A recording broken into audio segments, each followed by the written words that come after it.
Transfer deadline days are always dramatic, and I think if you followed it keenly, you would be moved by the level of transfer news that has gone around in this particular summer window. But if you're Ghanaian, I think this is one of the busiest transfer windows so far as football is concerned. A lot of movement involving Ghanaian players, and I'm here to give you all the updates. If you have missed all of them, don't worry. I'm here to give you all the deadline transfer moves concerning Ghanaian players. So if it's your first time, kindly hit on the subscription button. So kindly hit on the notification bell so that when we post any video, you would be the first to see. Without wasting much time, let's get straight into today's news. Let's start with the biggest one on the transfer deadline day, which is former Accra Lions player David Odro, who has moved to Barcelona. It was an interesting news that was initially reported by Fabrizio Romano. Fabrizio initially reported it. It was more like he's going, is he going, he's not going. And then later, it was officially confirmed by Barcelona, the youth side of Barcelona, which is La Masia, that he has signed a 3-year deal from Accra Lions. He went there for trials, and the Barcelona club and the technical team were pleased with his performance, so they signed him up. That is the biggest, I think, the biggest on the deadline day is David Odru's move from Accra Lions to Barcelona. It's a 3-year deal, and hopefully we'll get to see him play for the senior side of Barcelona. Another one involves Felix Afena Gyan. I think that's the most miraculous move, because out of nowhere, even in an interview that his agent granted, he said he was just there like few hours to the deadline day. That's when he got the call that Juventus wants to sign him, and they want to sign him into the youth side whilst he get playing time there, and then they promote him into the senior side. So Afena Gyan has gotten a loan deal from Cremonese to Juventus. He's going to be in the Juventus youth team first, but based on the salary he's earning, I know that obviously they would basically integrate him into the senior side, and he will get the chance to play for Juventus. Afena Gyan has been an excellent player. He played for Ghana, helped Ghana to qualify for the World Cup.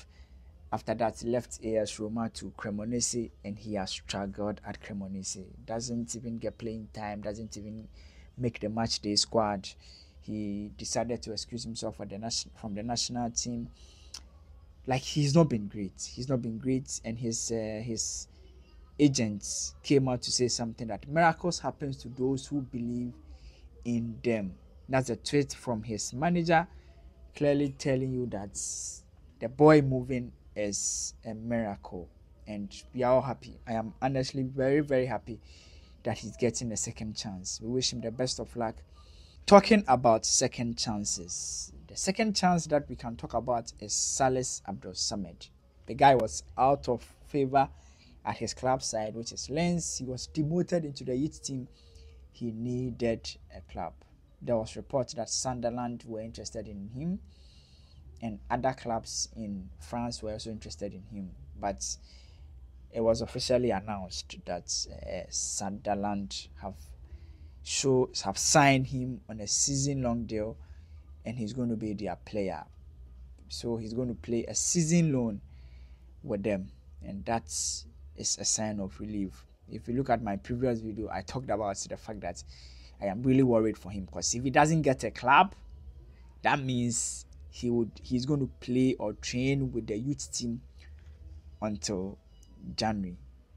That's like basically half the season. So I was really, really hoping that he will get a club, and fortunately he got Sunderland in the championship that have signed him. It's good for him.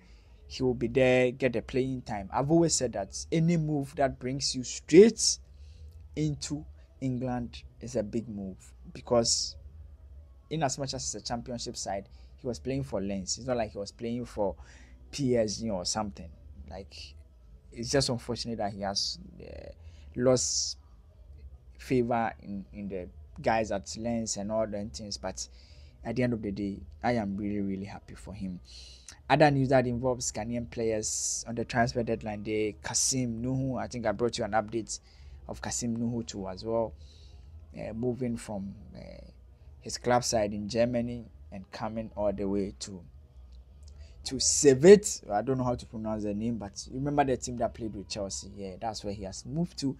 The most dramatic one, I think, should be Fulham's move, which involved Enes Nuamah. Out of nowhere, Enes Nuamah, there was report that Nuamah was moving to Fulham. Like Fulham and Everton are interested in signing him. Now there was initial reports that okay, he has agreed a deal to move to Fulham. We were there, everybody's talking about it. He was basically ready to do his medicals. Now, boom, the deal has been cancelled. Like Fabrizio Romano just tweeted that the deal has like fall through. The deal is not going through again because of last minute changes. Like at this point, we set up, me like this, I've started thinking about how he's going to live his life with his friends, which is Kamaradin and then Kudus in England. The deal has fallen through. According to reports suggest that he is the one that said he's not leaving. That's what reports are saying. That reports in France says that he's the one that said he's not going to leave. So they should allow him to stay at Sunderland. They should allow him to stay at Lyon and play, because remember it was a loan deal to Lyon and they renew it and they signed him permanently, and he hasn't even played a full season, and maybe that's why he doesn't want to move. But for me, any chance to come to England, I will embrace it. Let's talk about Victor Osimhen.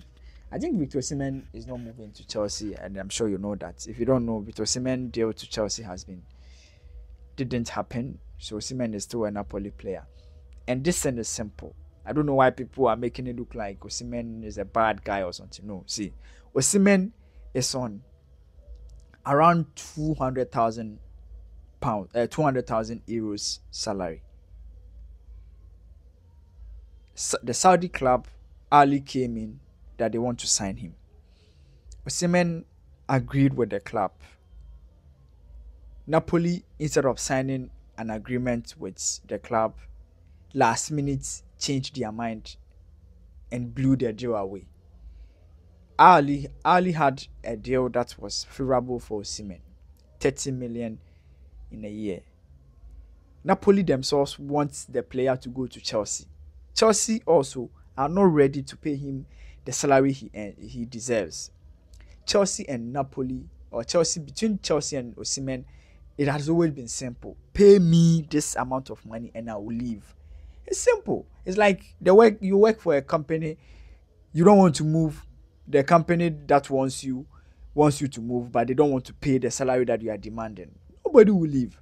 And Osimhen is on a comfortable salary at Napoli. And he's not leaving that contract because Chelsea wants to sign him. No, he won't do that. Because if you're a Chelsea fan, you can be emotional about this. But for me, I think Osimhen is right. And also, Conte too says he won't play Osimhen. He doesn't care. Once he will earn his salary every month and he will take it as a holiday and see. Chelsea will come back for him again, because Jackson and the other strikers at Chelsea will not automatically become better strikers. So Osimhen will still be, clubs that need Osimhen will still come for him later. It's Conte and Napoli that at the end of the day will lose. And for Osimhen, he loses nothing. Charlie, he has won the Scudetto, won African Best Player. Everything that happens, he's comfortable there. Another deal that we may talk about is Crystal Palace signing Edin Ketia on a permanent deal, which is £25 million, which is a $5 million add-on. And also Chelsea signing Jadon Sancho on a loan, which is an obligation to buy. And then Raheem Sterling also moving straight to the other side, which is Arsenal. An interesting one. Others are saying Arteta is forming a City Division 2 at Arsenal, because he's basically signing every player that is moving from City.